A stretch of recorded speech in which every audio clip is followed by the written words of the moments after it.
Joey Tempest is with me from the band Europe, of course. And you guys, you've got the Monsters of Rock cruise coming up, don't you?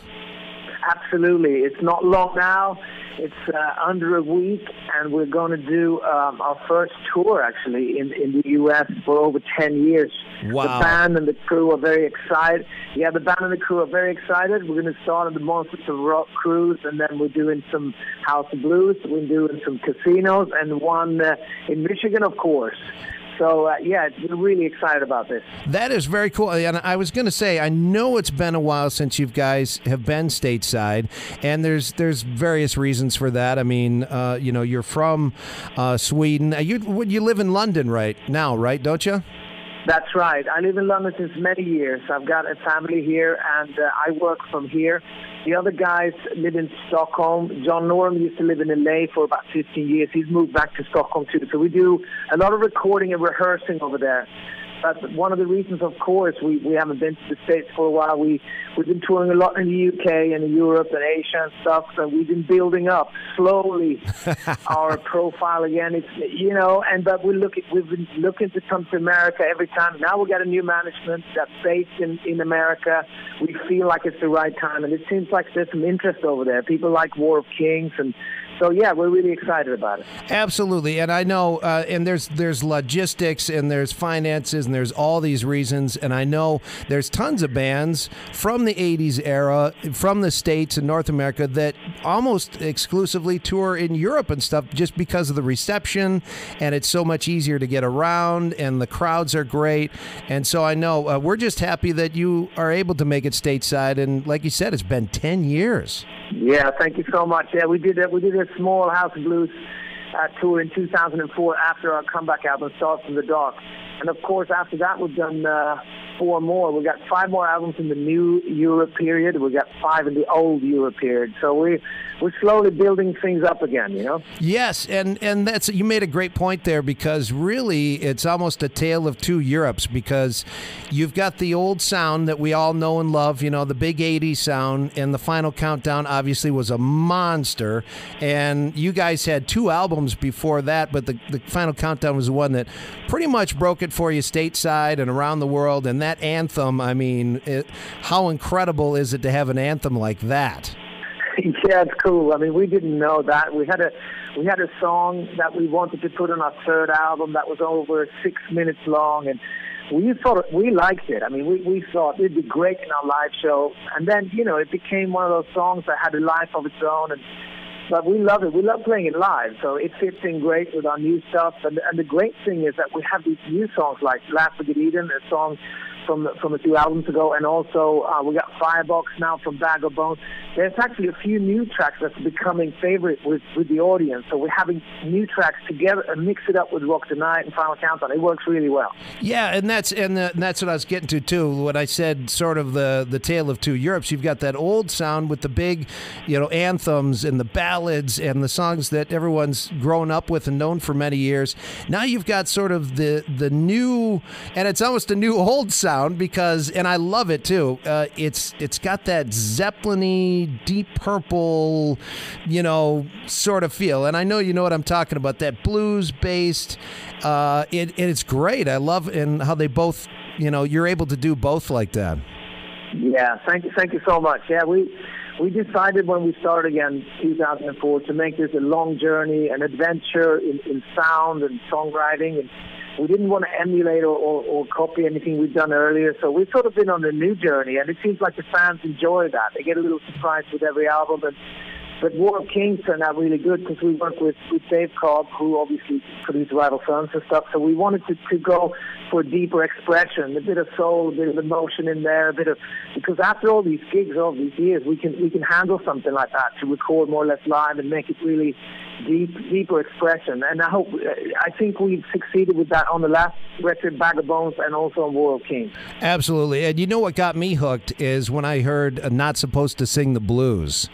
I heard that and I'm like, and I'm a huge Zeppelin fan and that sort of blues-based sound.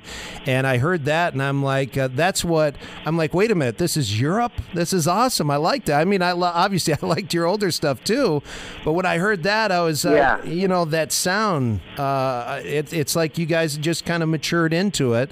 And I'm sure you always, like that stuff anyway. I mean, I'm sure you and John. Yeah, we did. Yeah, we grew up on that stuff. And then we sort of left. When you're between 15 and 25, I think you get the profound experience. You go and see gigs, you buy a lot of albums. Right. And then that sticks with you. But then you go on life's journey, you create your own music, you do stuff, and you have a lot of fun.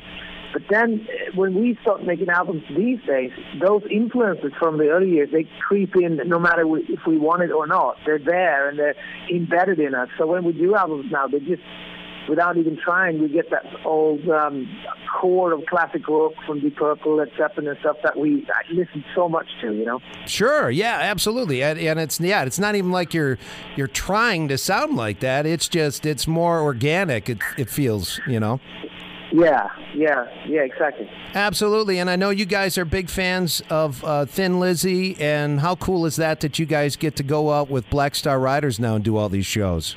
Yeah, it's amazing. Because we were kids in Stockholm. All rock bands used to come to Scandinavia, especially Stockholm. There was a place there called the Ice Stadium where they all came and played.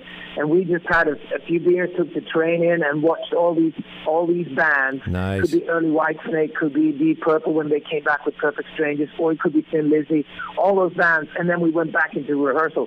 But I remember many times seeing Thin Lizzy and seeing Scott Gorham and Phil Lynott and just, it made us dream really hard to wanting to do the same thing. And then we get to tour and hang out with Scott. He's such a cool guy, and it's been really surreal, really, but it's cool. Well, and absolutely, and you can tell that, and I'm sure, and during the live shows, from the live clips I've seen, you guys are having a great time. And we get to, with these two bands, we've got two guitar heroes here. I mean, you got John and Scott. Yeah. It's amazing. It is amazing. I mean, John Norum, I'm so lucky, or we are so lucky to have him in the band. One of the best in his generation. Also, you can hear on War of Kings where he turns down the distortion a little bit and just plays with complete emotion and feeling. And it's amazing. I'm so proud to be in the same band. He's an amazing guitar player. Yeah, and the lineup you guys have now is, am I right, it's basically like the Final Countdown lineup? Is that pretty much intact? Yeah, it is. That's crazy. It's actually the year before. Yeah, the year before the Final Countdown to 86. The first Final Countdown, 85. We recruited Nick on keyboard, and yeah, it's from 85, 86. It's amazing that we can tour and work with friends, and we grew up together, listened to the same music, partied together. So that's a real bonus. Yeah, it's amazing, and congrats to you for having that long of a friendship with John, and because I know you guys started it all, and now you've got the quintessential lineup per se, and you guys are having a blast. So hey, what a great way to get back into the States. You do Monsters of Rock. You probably see a lot of guys you toured with or hung out with or whatever. Are you looking forward to anybody in particular of seeing there? Yeah, there's some great bands on there. I believe Tesla Extreme. I believe Black Star Riders even. So I mean that's going to be great. So we just said goodbye to those guys from this UK tour we did, and we said we'll see you on the boat. So yeah, it's going to be amazing. It's a great kickoff for this smaller American tour that we're going to do, and hopefully this is the beginning. Yes. We start a new relationship with America again, with the media, with the fans, with guys like you that support classic rock and roll, and we're just going to try to build it up slowly again, and work hard. We'll see. Absolutely. Well, we appreciate you taking the time, and we're looking forward to the show. And like you said, I know the U.S. is a tough nut sometimes to crack, but you guys are giving it the go, and that's all you can do. And I tell people this is, you know how it is. Yeah, we know how it is, but we have strong families. We've got great fans over there. We just want to. It's one of those rock and roll countries we love to play in, and we have so many fond memories. we just want to come back and reacquaint ourselves and start a new relationship. We'll see where it leads, but we're going to have some fun, that's for sure. Absolutely. Yeah, and I told people, I said, they're on their 10th album, and they're like, really? And I'm like, yeah, because most of them, you know how it is here, in Europe, you guys, I'm sure everybody knows every album, but here it's, they know the 2 albums or whatever, and I keep exposing them to it, and they're like, wow. I just had a guy send me a message today.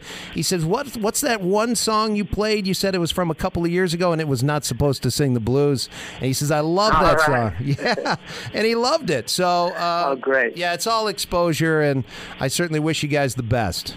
All right. Well, thank you so much for your support, man.